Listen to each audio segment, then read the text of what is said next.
ด้วยกันเพราะตอนนี้ถามได้เลยคนที่ไปหลักๆเนี่ยวิ่งไปวิ่งมาแล้วตัวเองเนี่ยแอสไซน์หรือว่าสลับกันไปเพราะอะไรเพราะต้องการให้เรียนรู้ตรงนี้วิธีการรับนักศึกษาแบบใหม่ที่ท่านคณบดีวางไว้เนี่ยมันเป็นอย่างนี้นะเรานั่งอยู่ที่นี่ทำเรื่องเบิกเงินจะเบิกเงินไม่ต้องมานั่งถามเขาเราเข้าใจคอนเซ็ปต์อย่างเงี้ยและณปัจจุบันนี้ถึงแม้ว่าเราจะรับเด็กไปรุ่นแรก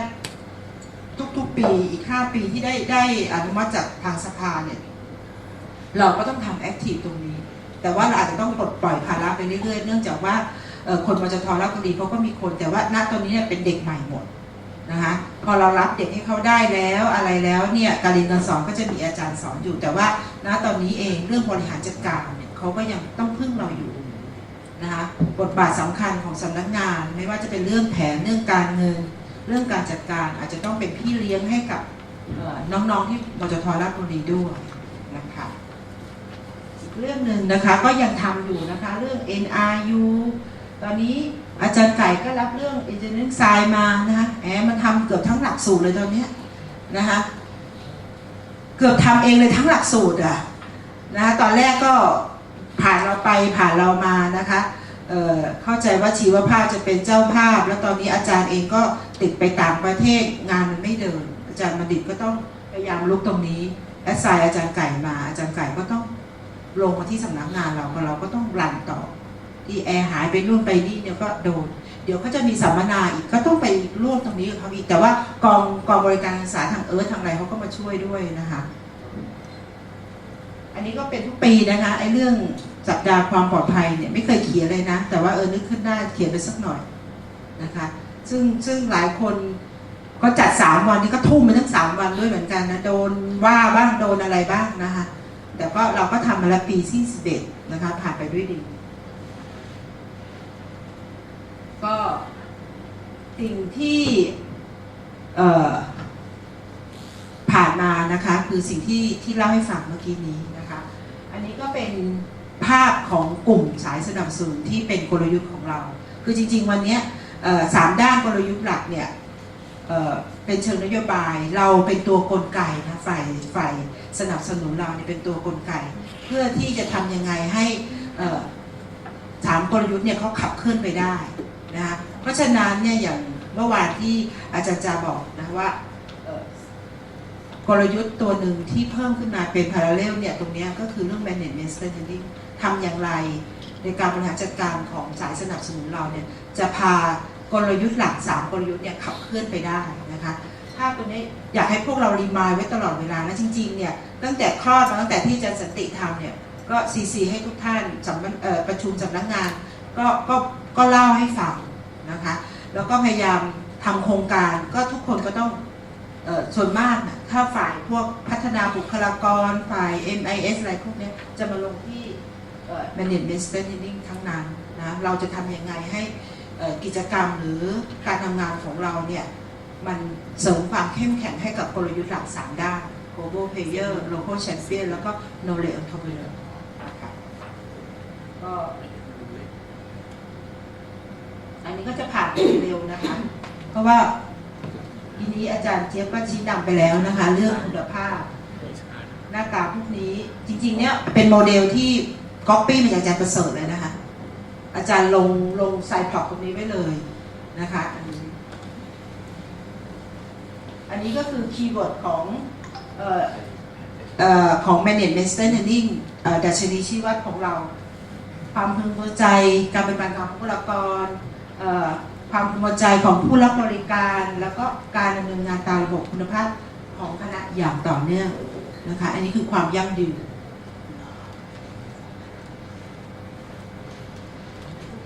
ก็จะขอจบสุดท้ายโดยเรื่อง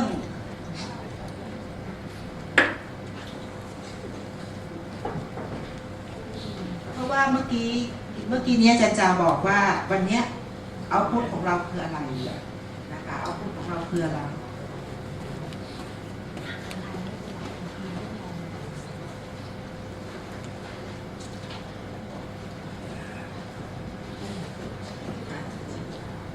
ก็ที่เราคุยกันเอาไว้นะคะว่าหลังจากเบรกเช้า ทางสำนักงานจะนำเสนอโครงการต่อผู้บริหารนะคะก็เวลาใกล้ๆเคียงอีก15 นาทีเพราะฉะนั้นอีก15 นาทีที่เราจะนำเสนออะไรเนื่องจากว่าวันนี้ท่านคณบดีนะคะก็มานั่งอยู่ตรงนี้แล้วก็อาจารย์ยุทธศักดิ์นะคะก็มาอยู่ตรงนี้ด้วยเราก็ก่อนที่เราจะนำเสนอโครงการอะไรตรงนี้ก็อยากจะได้ข้อคิดเห็นก่อนที่เราจะมานำเสนอให้ทางผู้บริหารฟังนะคะก็จะเรียนเชิญอาจารย์บุญเจริญก่อนค่ะ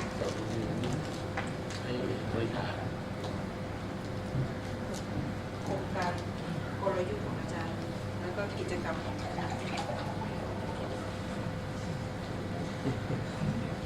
ที่ฟังดูงานในสำนักงานคณบดีเนี่ยก็จะเปลี่ยนแปลงไปนะฮะพอสมควรเหมือนกันงานหลายๆงานที่เราไม่เคยทำก็อาจจะต้องมานั่งทำงานหลายๆอย่างที่เราเคยทำแล้วมันก็ต้องพัฒนาให้ดีขึ้นเมื่อกี้นั่งฟังคุณน้อยบังเอิญมาฟังอาจารย์เจี๊ยบไม่ทันเพราะผมเดี๋ยวผมต้องออกก่อนเที่ยงเลยจัดข้าวเก็บของเอาไปเก็บไว้ในรถก่อนนะฮะมาฟังขออาจารย์เจี๊ยบไม่ทันแต่ว่าก็อยากจะพูดถึงเรื่องนี้นิดหน่อยกันเรื่องการประกันคุณภาพ เรื่องแรกที่อยากคุยเนี่ยปีที่แล้วเราก็มีผลงานดีในแง่ของ R2R นะฮะแล้วก็อยากจะให้รักษาสิ่งนั้นเนี่ยคือให้ทำต่อนะโดยเฉพาะคนที่ทำอยู่แล้วเนี่ยอยากให้ทำต่อคนที่ยังไม่ทำเนี่ยก็อยากจะให้เริ่มทำซะนะแล้วก็พัฒนาไปเรื่อยๆเพราะเรื่องนี้เป็นเรื่องการพัฒนางานในหน้าที่ของตัวเองไม่ว่าเราจะอยู่ในงานประเภทไหนอยู่ในฟังก์ชันไหนเนี่ยเราก็ต้องทำอันนี้อยู่ตลอดเวลาแล้วนะฮะ เมื่อกี้ได้ฟังอาจารย์จารุรัตน์พูดนิดหน่อยเกี่ยวเรื่องการพัฒนาตนเองนะว่าเสร็จแล้วเราเองเนี่ยตอนที่เข้ามาทำงานอยู่ที่นี่ตอนที่เรากำลังจะเกษียณซึ่งหลายคนคงจินตนาการไม่ถึงนะฮะตอนที่ผมเข้าทำงานใหม่ๆผมก็จินตนาการไม่ถึงเหมือนกันว่าวันที่ผมเกษียณเนี่ยมันคืออะไร แต่อยากชวนให้พวกเราคิดลองนึกถึงตัวเองดูสักนิดหนึ่งวันนี้ที่เราทำงานอยู่เนี่ยเราทำอะไรอยู่แล้วก็วันหน้าตอนที่เราใกล้เกษียณเนี่ยเราทำอะไรอยู่ผมเห็นเจ้าหน้าที่สายสนับสนุนหลายคนเนี่ยนะฮะโดยเฉพาะหลายคนที่ผมรับเข้ามานะตั้งแต่ยังสาวๆเนี่ยตอนนี้ก็ไม่แค่สาวเท่าไหร่เนื่องจากผมก็แก่ไปแล้ว ปัจจุบันเนี่ยผมก็ยังเห็นทำงานในหน้าที่เดิมและก็ไม่มีอะไรเปลี่ยนแปลงสิ่งที่เปลี่ยนแปลงเนี่ยก็คือเงินเดือนเยอะขึ้นนะฮะแต่ว่าหน้าที่ผมก็ยังเห็นเหมือนเดิมอยู่ตลอดเวลานะคำถามก็คือว่ามจท.ดูแลคนยังไงนะฮะเรารู้สึกว่าเดี๋ยวนะตรงนี้มจท.ดูแลคนยังไงหรือว่าคนของมจท.พัฒนาตนเองยังไงนะเป็นเรื่องที่น่าคิดเหมือนกันครับกำลังคิดอยู่ว่าในสำนักงานคณะบดีคณะวิศวกรรมศาสตร์เนี่ยเราก็มีตำแหน่งวิชาการนะตำแหน่งวิชาการผู้เชี่ยวชาญผู้ชำนาญการถ้าเราไม่พัฒนาตนเองด้วยการทำงานวิจัยมันก็ยากที่จะไปบอกคนอื่นว่าเราทำงานมา10 ปีแล้วเนี่ยเรามีอะไรที่เก่งขึ้นหรือว่าเราทำงานอยู่ตรงนี้มา10 ปีเนี่ยมันแค่ทำงานคล่องขึ้นหรือว่ามีความรู้มากขึ้นอันนี้คือคำถามนะบางทีเรารู้สึกว่าเราทำงานได้คล่องขึ้นแต่มันไม่ได้พิสูจน์นะว่าการทำงานคล่องขึ้นเนี่ยมันทำให้เรามีความรู้เกี่ยวเรื่องงานมากขึ้นการที่เราจะมีความรู้เกี่ยวเรื่องงานมากขึ้นเนี่ยผมคิดว่าเราต้องทำคล้ายๆกับ R2R ทำคล้ายๆกับการสังเคราะห์เอางานมาสังเคราะห์มาวิจัยแล้วก็หาบทสรุปของมันให้ได้เสร็จแล้วความรู้ใหม่วิชาการใหม่ที่มันเกิดขึ้นคืออะไรนะจริงๆเนี่ยมันไม่ใช่เป็นเรื่องอะไรยากนะมันแค่มาทบทวนตัวเองเนี่ยเอาสิ่งที่ตัวเองทำเนี่ยมาเขียนออกมาซะว่าเราทำอะไรบ้างแล้วเราทบทวนซิว่าไอ้สิ่งที่เราเขียนเนี่ยมันเป็นยังไงให้รู้ขั้นตอน เสร็จแล้วศึกษาต่อไปอีกนิดนึงมาสังเคราะห์ดูซิว่าไอ้ขั้นตอนที่เราทำมันดีแล้วยังแล้วมันพัฒนาอะไรได้อีกไหมลองทำดูซิถ้ามันพัฒนาได้อีกลองเสนอซิว่าไอ้สิ่งที่มันควรพัฒนาใหม่เนี่ยรูปร่างหน้าตามันจะเป็นไงเสร็จแล้วลองปฏิบัติดูซิว่าไอ้ที่เราวิเคราะห์ว่าของใหม่มันเป็นอย่างเงี้ยมันใช้ได้หรือใช้ไม่ได้นะฮะในทางปฏิบัติทำมาแล้วมันดีกว่าเดิมหรือทำมาแล้วมันแย่กว่าเดิมถ้าทำแล้วแย่กว่าเดิมก็ต้องเปลี่ยนวิธีการใหม่แต่ถ้าทำแล้วดีกว่าเดิมก็วนลูปไปอีกรอบพอเราเข้าใจลูปของตรงนี้แล้วเนี่ย ในตัวทุกคนเนี่ยแล้วก็เขียนออกมาซะนะการเขียนออกมาสัก10 หน้ากระดาษผมคิดว่าไม่ยากเพียงแต่ขอให้เรามั่นใจว่าสิ่งที่เราเขียนเนี่ยมันสะท้อนงานที่เราทำจริงแล้วเรามีการเอางานที่เราทำมาวิเคราะห์สังเคราะห์อีกแล้วก็ทำให้มันพัฒนาดีขึ้นนะเพราะฉะนั้นถ้าเราทุกคนสามารถทำอย่างนี้ได้เนี่ยตัวเราเองเนี่ยก็จะเป็นผู้ที่เรียนรู้แบบไม่รู้จบหรือที่เราชอบพูดกันนะว่าการเรียนรู้แบบตลอดชีวิตเนี่ยมันเริ่มต้นจากงานคือถ้าเกิดสมมติว่าเราไม่ได้ทำแบบนี้นะไม่ได้คิดว่าจะพัฒนางานของเราไงนะมันก็เหมือนกับเราทำงานเก่าแล้วเร็วขึ้นเท่านั้นเองมันไม่มีอะไรที่พิเศษไปกว่านั้นเลยนะการทำงานเก่าให้เร็วขึ้นเนี่ยผมก็ไม่รู้ว่าถึงจุดหนึ่งมันก็คงหยุด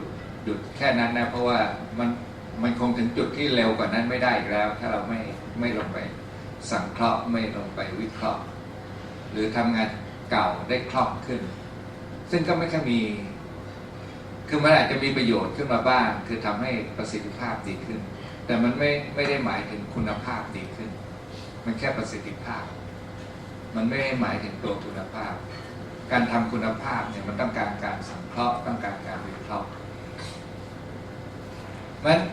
ถ้าเราทำอย่างนี้ไปเรื่อยๆเรากลายเป็นผู้ที่ทำหน้าที่เรียนรู้เกี่ยวเรื่องงานของเราเองเราสามารถเขียนเป็นบทความสรุปเป็นบทความวิจัยสะสมบทความเหล่านี้ไปเรื่อยๆถึงจุดหนึ่งเราก็ขอตำแหน่งวิชาการได้ตอนนี้สายสนับสนุนเนี่ยสามารถขอตำแหน่งวิชาการได้แล้วมีเงินประจำตำแหน่งวิชาการให้ด้วยนะเหมือนกับที่อาจารย์มีผสรสเจ้าหน้าที่สายสนับสนุนเนี่ยก็จะมีตำแหน่งชำนาญการผู้เชี่ยวชาญนะฮะมันก็จะมีตำแหน่งแบบนี้อยู่เพราะฉะนั้นผมก็อยากจะบอกให้ทุกคนทำอันนี้ถ้าทุกคนทำเนี่ยองค์กรเราทั้งองค์กรงานก็จะทำได้ดีขึ้นมีประสิทธิภาพสูงขึ้นแล้วก็มีคุณภาพดีขึ้นด้วยนะฮะตอนนี้กำลังเมื่อคืนผมก็บอกอาจารย์จารุรัตน์ไปนิดหนึ่งว่า เรื่องการทำแบบนี้เนี่ยมันต้องมีtraining roadmap สำหรับตัวบุคคลหมายถึงว่าใน1 คนเนี่ยต้องมาศึกษาเลยว่าคนนี้จะพัฒนาอย่างไรแล้วต้องได้รับการอบรมได้รับการฝึกหัดเรื่องอะไรบ้างนะฮะตอนนี้เรามีอยู่เมื่อกี้28นะเมื่อกี้29ตัวเลขที่คำนวณออกมา28 คนนะ28 คนเนี่ยอาจจะต้องมานั่งคิดรายบุคคลเลยว่าคนที่1นะฮะจะเป็นยังไงคนที่2เป็นยังไงรวมกระทั่งถึงช่างเทคนิคคนขับรถคนเดินเอกสารต้องมีทั้งหมดนะมีทั้งหมดว่าตัวแผนการพัฒนาตัวเองเป็นยังไงถ้าเราไม่มีแผนการพัฒนาตัวเองเสร็จแล้วเราก็ไม่รู้ว่าอีก20 ปีข้างหน้าคืออะไรแต่ถ้าเรามีแผนการพัฒนาตัวเองเราก็จะรู้ว่าอีก20 ปีข้างหน้าจะเป็นอะไรนะแล้วก็จะชัดขึ้นเราก็รู้ว่าเรามีประสิทธิภาพแค่ไหนเราจะเป็นผู้เชี่ยวชาญไหมเราจะเป็นชำนาญการไหมนะฮะตำแหน่งวิชาการเราจะเป็นยังไงนะไม่ใช่แค่ทำงานคล่องขึ้นนะอันนี้เป็นเรื่องที่1ที่อยากจะฝากทุกๆคนนะฮะก็ผมคงต้องฝากเรื่องนี้เพราะว่าเรื่องแผนการพัฒนาบุคคลเป็นรายบุคคลเนี่ยมันต้องขึ้นอยู่ที่สำนักงานคณบดี นะคุณน้อยจะต้องรับเรื่องนี้ไปแล้วก็ปรึกษากันระหว่างรองคณบดีทั้งหลายลองคุยกันดูสิว่าเราจะพัฒนาคนทั้งหมดยังไงแล้วทำเป็นtraining roadmap สำหรับทุกคนในสำนักงานคณบดี29 คนเนี่ยเรียกมาคุยเทียมคน28 คนเรียกมาคุยเทียมคนแล้วลองดูซิว่าเราจะพัฒนาตรงนี้วางแผนซึ่งถ้าเราให้ความสนใจกับมันหน่อยนะฮะ ผมคิดว่าแผนนี้ไม่ยากเพราะคนของเรายังไม่เยอะพอยังไม่เยอะพอที่ทำให้เกิดความซับซ้อนนะฮะแต่ว่าเราวางแผนเป็นรายบุคคลแล้วก็คอยมอนิเตอร์เป็นรายบุคคลซึ่งมันจะไปตอบโจทย์ชีตอันหลังสุดที่คุณน้อยอยากเห็นนะฮะเพราะว่าพอถึงทำงานเสร็จเนี่ยบางทีชีตตรงนั้นเนี่ยที่ช่องแรกที่ว่ามีงานอะไรเนี่ยที่เราจะเติมและดีไม่ดียังไงเนี่ยช่องแรกเนี่ยเราควรเติมเรื่องแค่เรียนผ่านของทุกคนลงไปนะซึ่งมันอาจจะคิดได้นะต่อไปอาจจะคิดว่าสำหรับคนนี้ต้องอบรมเรื่องนี้นะถ้าคุณไม่อบรมเรื่องนี้คุณจะเดินต่อยากนะเพราะความรู้ทางด้านนี้คุณไม่พอนะอาจจะต้องคิดเวลาคนอันนี้ก็เสนอให้สำนักงานช่วยจับไว้นะแล้วเรื่องนี้ขอให้จับยาวนะกระทั่งผมพ้นวาระไปแล้วเนี่ยก็ต้องเก็บแผนพัฒนาบุคคลไว้อยู่ที่สำนักงานนะฮะไม่ว่าเป็นใครมาเป็นคณบดีแผนนี้ก็ต้องเดินต่อนะ เรื่องที่สองเรื่องความเป็นอินเตอร์เนี่ยเมื่อกี้เนี่ยนำเสนอโครงการแล้วก็การพัฒนางานสู่ระดับสากลเนี้ย มันเริ่มหลีกเลี่ยงไม่ได้แล้วนะผมคิดว่าเรื่อง AEC เข้ามาเนี่ยมันเริ่มหลีกเลี่ยงไม่ได้ผมเคยบอกคุณน้อยหลายคนว่าเจ้าหน้าที่ใหม่พนักงานใหม่เนี่ยต่อไปเนี่ยต้องมีการทดสอบภาษาอังกฤษก่อนไหมนะฮะเพราะว่าเราเริ่มมีแขกชาวต่างประเทศเยอะขึ้นไม่ใช่ว่าพอรับแขกทีไรเนี่ยอาจารย์ต้องเดินไปรับหน้าทุกทีเนี่ยแล้วก็มีเจ้าหน้าที่จากไอซ์ตอนนี้มันผ่อนไปได้เยอะเพราะมีเจ้าหน้าที่จากไอซ์มาช่วยแต่พอเราคิดว่าถ้าเข้ามาในสำนักงานแล้วเจ้าหน้าที่สำนักงานเราจะคุยกับเขาอย่างไงเราจะรู้จักเขาได้ยังไงหรือเราจะสร้างมิตรสร้างเพื่อนได้ยังไงคือพวกนี้ไม่ใช่แค่เรื่องภาษาบางทีมันเป็นเรื่องบุคลิกเรื่องความสัมพันธ์ส่วนตัวด้วยไม่ใช่พอเราเจอคนพูดภาษาไทยไม่ได้เราเดินหนีพอเดินหนีอย่างนั้นมันก็จบมันก็ไม่เกิดอะไรอย่างนั้นนะหลายคนเนี่ยพูดภาษาอังกฤษไม่ได้แต่สามารถมีเพื่อนชาวต่างชาติได้เนี่ยบางทีการรู้จักกันเนี่ยมันภาษาเนี่ยมันเป็นแค่สื่อแต่สิ่งที่มันทำให้เกิดความสัมพันธ์เนี่ยมันไม่ใช่แค่สื่อเท่านั้นมันไม่ใช่แค่ภาษาพูดเท่านั้นมันจะมีการกระทำอื่นๆนะฮะการกระทำอื่นๆที่เกี่ยวข้องมาด้วยหรือการใช้ภาษามือการพูดถูกผิดก็พูดไปเถอะแล้วมันก็ต่อไปมันก็เป็นเองนะไม่มีใครที่ไม่ได้เรียนมาเลยหรือเรียนมาหลายปีแล้วก็สามารถเก่งได้เลยโดยไม่ได้ใช้ภาษาอังกฤษเนี่ยมันภาษาที่ต้องใช้ถ้าไม่ใช้มันก็จะไปไม่ได้คิดอยู่เหมือนกันว่าอยากจะเอาเจ้าหน้าที่ของสำนักงานคณบดีไปทำงานต่างประเทศสักพักไม่รู้ว่าที่ต่างประเทศเนี่ยเขาทำงานกันยังไงนะในสหรัฐอเมริกาเนี่ยผมคิดว่าสำนักงานคณบดีไม่มีถึง29 คนขนาดนี้ผมเห็นสัก5 คนมั้งเยอะมากแล้วก็สำนักงานของภาควิชามีอยู่สัก2 คนมั้งนะของเราตอนนี้ภาควิชาก็มีสัก7 คน6 คนภาคใหญ่ๆนะฮะภาคเล็กๆก็3 คนนะฮะภาคที่มี2 คนเนี่ยมีน้อยมากนะคำถามก็คือว่าเราบกพร่องอะไรหรือเปล่าหรือเราทำอะไรที่ไม่ควรทำหรือเปล่านะมันมีหรือเครื่องมือของเราเป็นยังไงเพราะว่าที่นู่นผมเห็นคน2-3 คนเท่านั้นเนี่ยเขาทำงานอะไรได้เยอะมากเลยเยอะตั้งแต่จัดหลักสูตรเลยนะจัดตารางสอนให้อาจารย์ในภาควิชาเลขาภาคไม่ต้องมายุ่ง เจ้าหน้าที่จัดเรียบทุกอย่างเรียบนะแล้วผมก็เห็นมันก็ภาควิชามันก็รันไปได้ดีนะทำงานได้ด้วยดีตอนนี้โอ้โหเรามี28 คนแล้ววันนี้ยังรู้สึกไม่พออีกนะคุณน้อยยังตะแงวขอคนเพิ่มกับผมเองนะฮะผมก็เลยยังรู้สึกว่าเอ๊ะเรามีงานหลายอย่างที่แตกต่างจากเขาหรือเปล่าที่มันเยอะขึ้นมันต้องการคนมากขึ้นนะผมเห็นตรวจT10คนที่ตรวจT10คนที่จัดตารางสอนคนที่ทำหน้าที่ประสานงานกับอาจารย์ต่างๆอาจารย์อยู่ไม่อยู่เนี่ยผมเห็นมี2 คนเองก็ทำหมดเลยไม่รู้เขาทำได้ไงแล้วเราทำไมต้องใช้ตั้ง28 คนน่าสงสัยมากเลยนะเนี่ยถึงอยากจะเวียนให้พวกเราไปอยู่เวียนให้ไปเห็นว่าเขาทำงานยังไงไปดูระบบของเขานี่สิว่าเสร็จแล้วเขาพัฒนาระบบยังไงอันนี้น่าสนใจมากน่าสนใจมากเรื่องที่อาจจะต้องไปเรียนรู้และไอ้ที่สำคัญคืออะไรรู้ไหมเขาทำABETนะฮะEngineering ด้วยเจ้าหน้าที่2 คนนะABETนี่มันคืออะไรABETนี่มันหนักกว่า SAR ที่เราทำกันอยู่อีกเนี่ยหนักมากเลยแต่เจ้าหน้าที่เขาก็2 คนเจ้าหน้าที่คณะก็4 คนผมไม่รู้เขาทำได้ไงเราน่าไปศึกษาต่อเยอะๆนะอยากจะเวียนไปนะใกล้ๆเนี่ยผมคิดว่ามีหลายแห่งที่เขายินดีต้อนรับนะฮะทั้งญี่ปุ่นทั้งมาเลเซียแล้วก็อีกหลายประเทศเขาก็ยินดีผมคิดว่าต้องวางแผนเรื่องนี้ต้องวางแผนนะเอาคุณไพฑูรย์ไปขับรถให้คน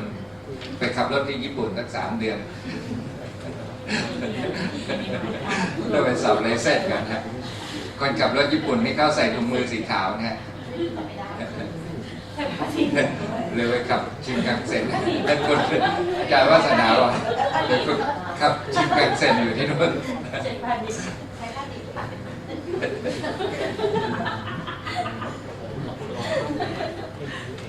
ไอ้นี่เหมือนกันฮะเมื่อกี้ที่คุณน้อยพูดถึงบังเอิญผมเนี่ยอยู่หลายหน่วยงานมาก่อนแล้วก็อยู่ตั้งแต่ระดับมหาวิทยาลัยระดับคณะและคณะก็อยู่หลายคณะนะแล้วอยู่งานประเภทสำนักงานมาด้วยอย่างเช่นสำนักคอมพิวเตอร์มันทำให้ผมรู้ลักษณะงานหลายประเภทมากสิ่งที่คุยกันแล้วก็คุยกันไม่รู้จบก็คือ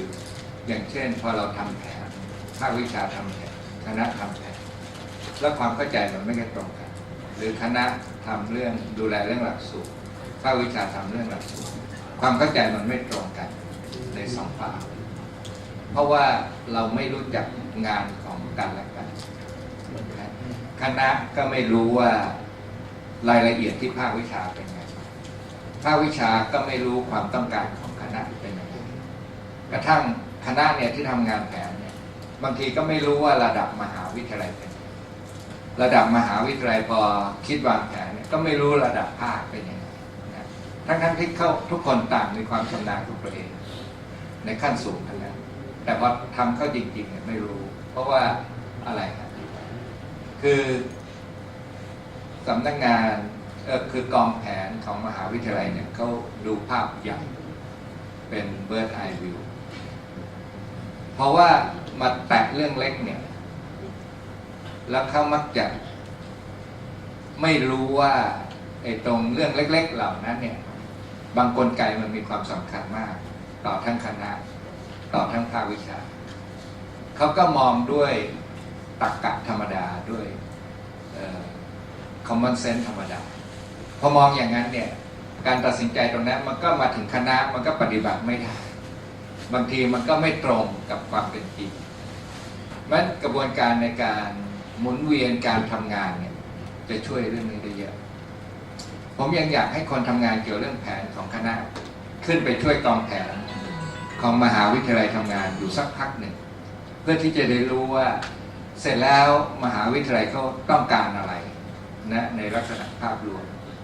แล้วก็อยากจะเวียนคนกองแผนเนี่ยมานั่งที่คณะสักพักหนึ่ง